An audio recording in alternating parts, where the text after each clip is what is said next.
Hi, if cybersecurity is not on your front burner, it should be. It's not just for large companies and government organizations. Small businesses need to protect themselves. I had a lot of questions that I needed answered about hackers and what they look for, how they get it, what they do with the data, etc. I decided to sit down with Angela Polonia, a cybersecurity expert, and bring my questions and her answers to you. I'll circle back after this full interview, but enjoy it. Thanks.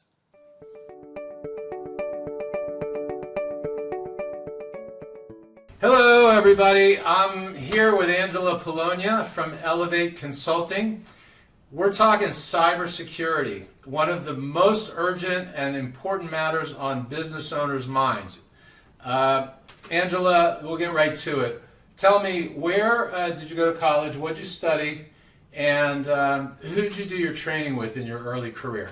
I went to college at Florida International University. I actually went to school in business and management information systems and then also accounting. I do have a CPA background, but I've been in IT for a very long time. I started working in Arthur Andersen many years ago, and I worked at the biggest firms like Deloitte Consulting and such, and risk projects, cyber projects, controls, process. Okay, and now you've had your own business for how many years? 10. 10 years doing cyber consulting and any other type of IT consulting? Yes, we work in process improvement and automation. So in the world now of RPA, robotic process automation, and okay, so your future is cybersecurity as well as robotic automation. process Process automation and AI. AI, it's being used through tools. So Okay. the technologies that you buy have AI components. It's not like I'm developing AI or anything like that, but the evolution of all these technologies has an AI component. Okay, that we so work with. automation. Okay, so the word cyber has everything to do with computers, right? To simplify? Yeah. Right. So if it's hardware, software, mobile, any technology is the cyber universe. Correct. Correct? So the goal is to prevent hacking, right? Uh-huh. What do hackers, when they intrude in your business server or your mobile devices or whatever, what are they taking out of there? I understand, personal identification like credit card or social security numbers, but are they taking Word documents, business plans, secure documents, Drawings of construction companies, proprietary trade secrets? You name it. So any open door that a hacker can get into is an invitation to take anything on the server, anything in the software that the company's using, correct?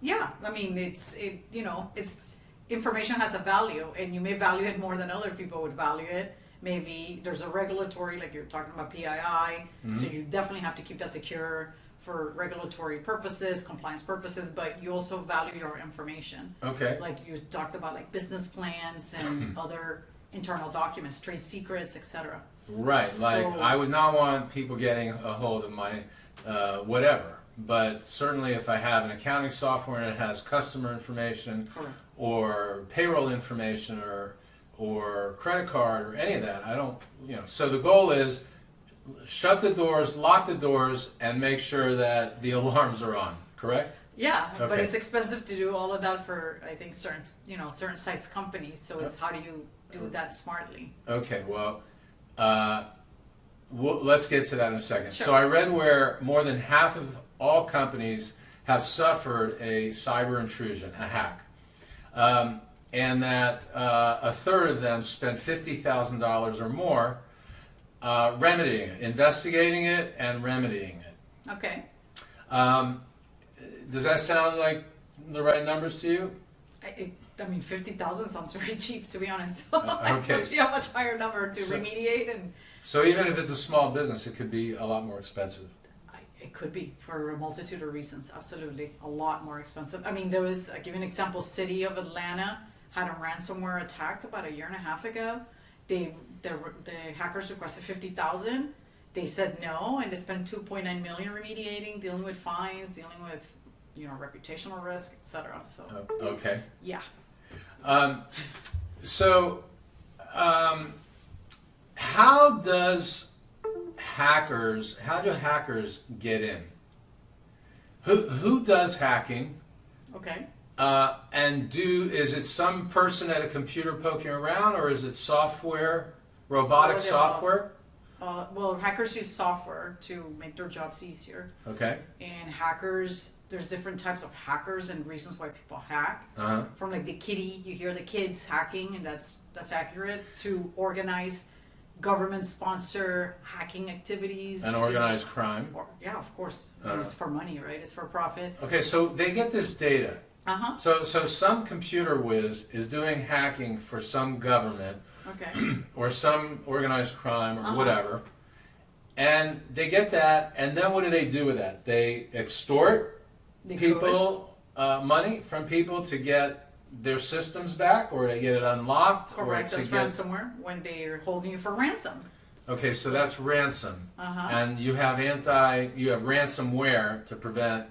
No, ransomware is the act of being ransomed. Okay. So ransomware is the code that came in that held you ransom, and the way they hold you ransom 95% of the time is with encrypting your data. Right. So unless you pay the ransom, c'est la vie to your data, and if it's very important data and you didn't have good backups and other controls, then You could be out of business. you could be out of business. Right.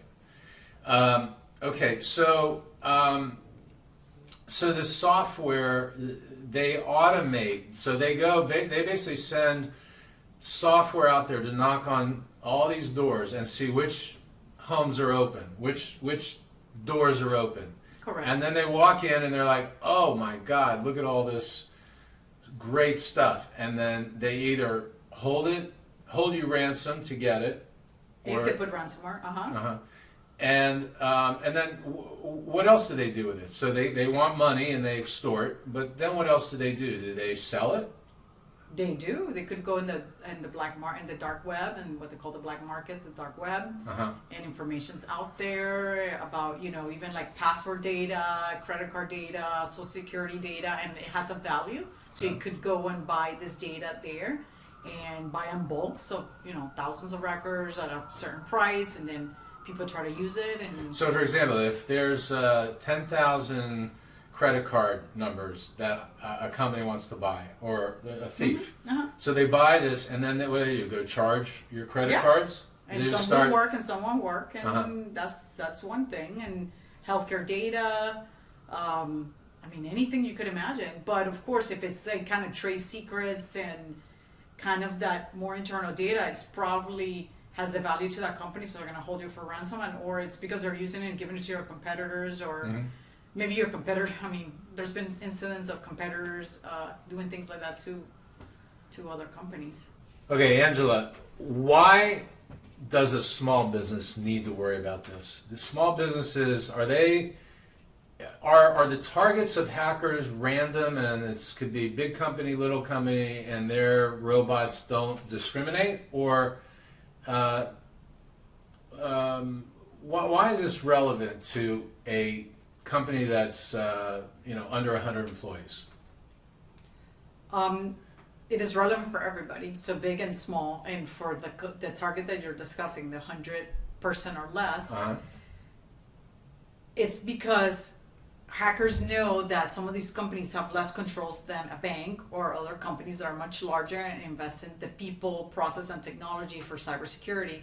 So it's easier to try. They're going to go and try. They're going to poke. They're going to use automated tools, like you said, to scan the periphery, right? Because that's available to the world, right? Because if you have websites, like you said, like we talked about earlier, or other things, they're gonna knock. Okay. And it's easier. Your door is gonna be unlocked more likely than a company that's much larger. Okay, so if they get in and they send you a letter or ransomware, they say, okay, you want your data or you want your website back or whatever, you got to pay us money.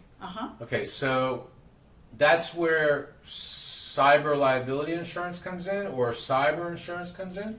You have to look at your policy. I'm not an expert 'Cause- in insurance, but I don't know what cyber liability insurance covers or not. Okay. I don't think it covers some of that Okay, stuff. so if you get If you don't held have- up, Uh-huh. where's the money come to pay the ransom so you can continue in business? From you. Out of your own coffers? own, And if you yeah. don't have the money, then You were held for, you're out of business unless you have good backups? Yeah, but hopefully your backups were not encrypted as well, because sometimes if it's poorly configured, then you may have also encrypted backups, so now you're really... Okay, so just because you're backing up doesn't mean you have a hack resistant backup. You could get hacked and your backups could be Hacked. Hacked. Encrypted as well. So ran- you for could be ransom. paralyzed. I've seen scenarios like that. This is why even just a few weeks ago here in Florida, a couple of cities paid $460,000, one of them, and another one $600,000, Okay. because they were held at their knees. Okay. So let's get into what to do. Oh, before we do that, phishing. Let's talk about Right. phishing. Okay, so how does an employee of a company know what to do, assuming that the company's IT people instruct them and everyone's trained? How does the employee, when something comes in, know or suspect this is suspicious? Let's say something comes from a bank or the IRS or whoever. So I think the keyword you mentioned is that if the employees were trained, this is what training teaches you how to do, and some of the things that we see, but many times even when people get trained, they still click. But what you mentioned, for instance, right now, banks, if a bank or the IRS or a government agency is asking you to do something online, they don't do that. So that to me is a flag to begin. Okay, so banks don't email. Oh, well, they'll email you, for- hey, they'll email you with information like you've done this, you created a new vendor, you did this, but no, go and log in here because you need to add additional information. That doesn't happen. A bank will never do that. Right, they may say, we send you a secure message, and then, so what if that happened? They send you an email, we send you a secure message. I get this from my bank, right? If I click on a link, Well, which you I don't, I go right to their website on the web. I don't click in links inside an email.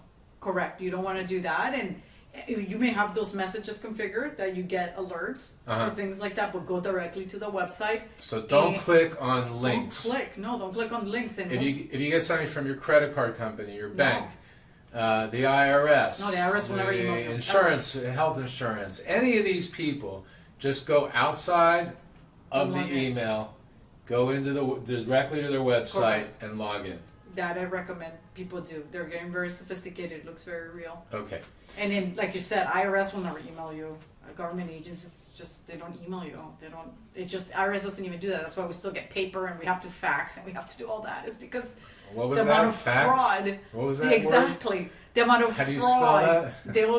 They also have to deal with a staggering amount of fraud, as you know, tax fraud and Yes. other things. Okay, so let's talk about what are some of the high points that we need to do. We're going to stay superficial on this. Yep. Let's talk about some of the issues, some of the things we can do to protect ourselves from hackers. We kind of talked about some of these points already. So, for instance, training your employees is extremely important. Yep. They're your line of defense, and they're the weakest link. It's what is considered to be the weakest link. So, training with like testing your users. And penalizing through some sort of disciplinary employee handbook situation if people are recurring offenders, which we see in companies. You gotta back up your data, but make sure your data is separate from the data you're protecting. So that's super important. Okay, so Angela, what are we to do? What steps must we take to protect ourselves? Give me the highlights. Ourselves or a company? Our company. Okay, a company. Like antivirus. Antivirus, anti-spyware, firewalls and encryption. Go slow. Antivirus, because there's viruses out there. We click on something, we pick up a virus, right? So you need the antivirus, anti-spyware. There's different tools for different things, but advanced protection, advanced threat protection software. Okay. And there's a litany of things depending on what it is that you're trying to achieve and or what systems you're trying to protect. Okay. You know, network access control. So What's things that? like firewalls. Okay. You know, monitoring systems. Okay. Encrypted traffic to get into a site. Okay. Now we're getting techie. Yes, I know. It's just there's so many. But the first thing, let's talk about information security. Is you have to understand what you're trying to protect. You have to understand We're trying to what the data. protect our data. Yeah, but which assets? Where's your data? What data? Which data? Where's that data? Once you know where the data is, then you put layers of protection. That's the concept in security, like layer security, defense in depth. So different controls. Okay. So if this one fails, there's other ones that will pick So it up. basically, like if you have a house alarm Correct. and somebody gets past that, then if you had alarms on every room, then you have additional layers of security. Correct. Or you have cameras. So if that happened, you have cameras and you could go back later and see what happened, Okay. catch somebody. So there's different things. Monitoring, preventive, etc. Okay. And what about what do you do for to teach your employees? How do employees, because they got to know what to look for or what to guard against, right? So there's a lot of training out there. Some is free, although it's free, it's becoming not the norm anymore because people make money doing this. Show your employees how hackers do this. And also test them. Do phishing exercises. Test your employees. Show them how hackers work. Make it personal. Show them examples of how to protect themselves on a personal level as well as to protect your company. Okay. That's very important. They're your first line of defense and your weakest link. Right. So you have to have policies, right? Correct. You got to talk to your employees about Yes. this and have policies. Correct. And then train them. Correct. On your I policies. like that, how hackers get in and showing them because then they remember it. Correct. What about passwords? How important are good passwords and because everybody's got a million passwords. You got 100 employees, and each of them have 200 passwords. Like, what should they be doing with all these passwords? Change them? Well, you will have policies in your company that you were required to change them periodically, but you want to enforce very strong passwords, right? Like long passwords with characters and that sort of thing. So do you recommend like LastPass and other password generating apps? Well, that's for on a personal level. Uh-huh. When you have a lot of passwords, that's what I would recommend that you use. Okay. And it's pretty easy to use. A little tedious at the beginning to put your passwords, but Yeah. it's great. And in at larger company levels, there's multi-factor authentication. What is that? Personal level, and on personal level too, we see it all the time. Like, when you get enter the 6-digit code here in order to further authenticate that you are the person that Right. So when the you user that you say you are. So that's that's multi-factor. It's two factors to authenticate who you are. Right. So I go and I log on to my bank, and then they send me a code. Correct. And I have to enter that as the second. As a second factor. Second factor. Right. Uh-huh.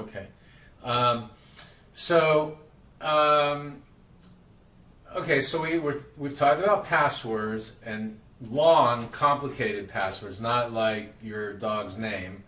Yeah. And what about backing up? Talk about backup.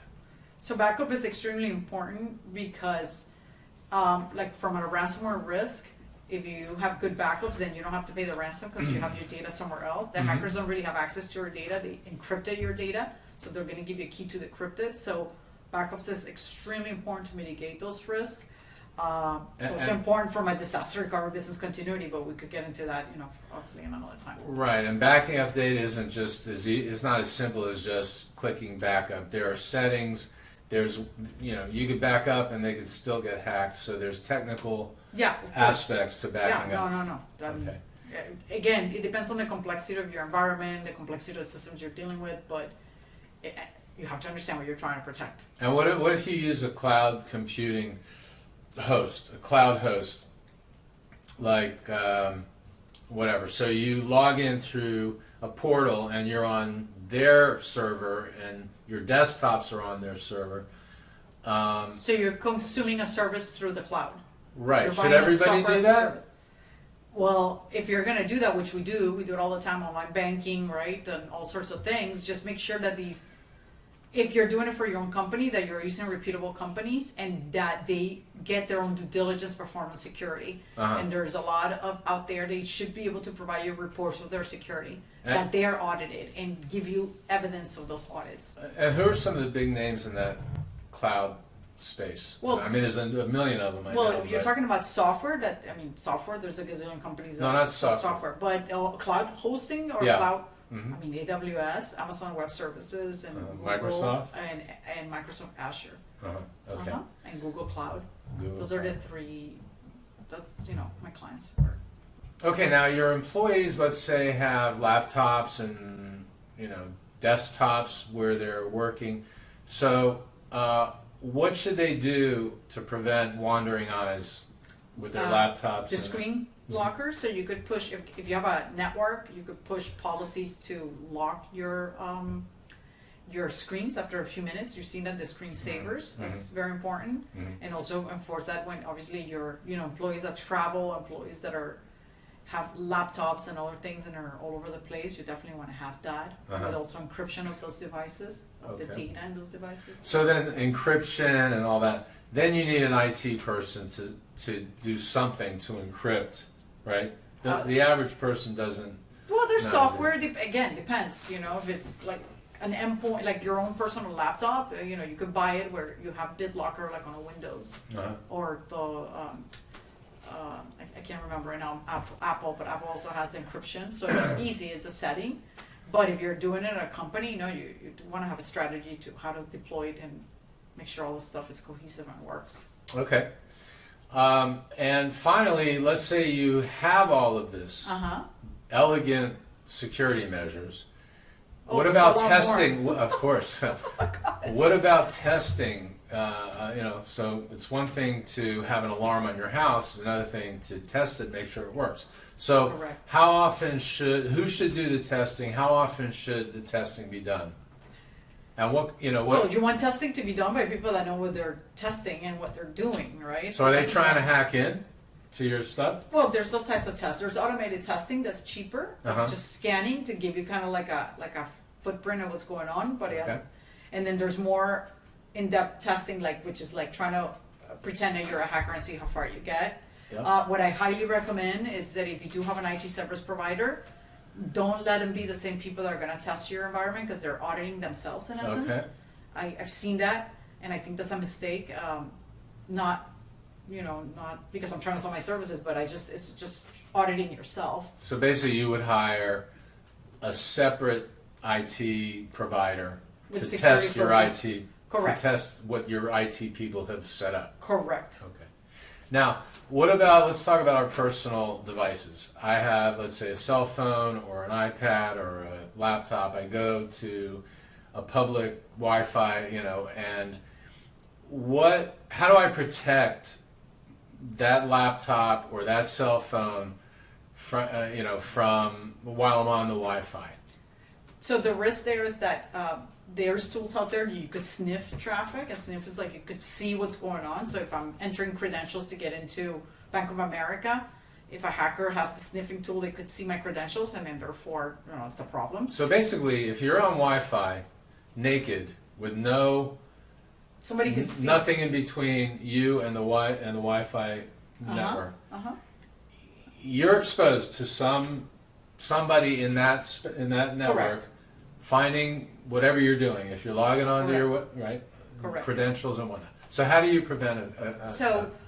We talked about you may have your personal hotspot. Make sure that you do use your hotspot with a strong password, so it's hard to crack. Okay. And for instance, what I use is a VPN. So I buy a service which is cheap, like $80 a month. I mean a person per year. Right. And that VPN creates like a tunnel, so nobody could see what you're doing on the internet. Right. So it's that like it you protects- walk into a soundproof booth and you're doing all your stuff, and they can't hear or see anything you're doing. But you're using their vehicle. So You're on their vehicle. You're on their Wi-Fi. You're on their Wi-Fi. Yes. But nobody could see or hear anything that you're doing. You're in your Correct. own bubble. Yeah. Okay.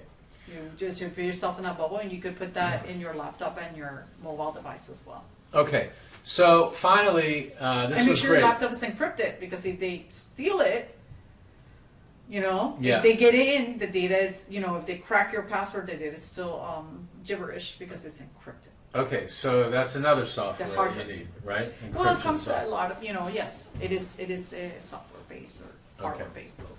Okay, so this has been very helpful. I learned a lot. I hope my friends out in cyber world have learned a lot. Tell us quickly about Elevate Consulting, briefly, what categories you do, and So relevant to our conversation, we work as consultants in cybersecurity. We do a lot of assessment work, a lot of preventive work, helping companies have the right information security posture, testing, right? Testing other people's work, testing your security, So- and then helping you with regulatory compliance too. okay, so yeah, when there's compliance. PCI, HIPAA, you name it, financial services. So basically, all the stuff we talked about today, you would install or implement for a company or test what they have. If there are compliance requirements, you make sure they're in compliance so Correct. that their systems meet the requirements of whatever the agency is. Correct. Right? And but you can literally set this stuff up. Well, we review and we could remediate. The first thing is you review, you see what's going on, you test it, and then after that, if there's weaknesses, then we talk to clients to see what the best course of action is to remediate at least the most critical items. And yes, Okay. we could help sometimes, or sometimes the IT people have to fix it Okay. because they're the ones that are the administrators to the systems that they're managing. Okay. And there's, again, that segregation of duties. Right. But there's some things that we definitely could help, depending on what the findings are, that we get, rolled or sleeves. Okay. But you do want to keep that segregation of duties. Okay. So I hope you enjoyed that interview with Angela and that it answered a lot of questions for you. It certainly did me. Just as a reminder, I recently created a new guide, Accounting Job Descriptions with Titles, Duties, and Salaries, to help you with your job ads and recruiting for accounting positions. You can download that guide on the free resource page of my website, robertband.com. If you like this video, please share it and like it on this site. This is Robert Band, your business finance expert, helping you transform your finances. Remember, one tip could be worth millions, and profits today become fortunes tomorrow. Also, if you want to learn more about Angela and her company, Elevate Consulting, go to elevateconsult.com. That's elevateconsult.com.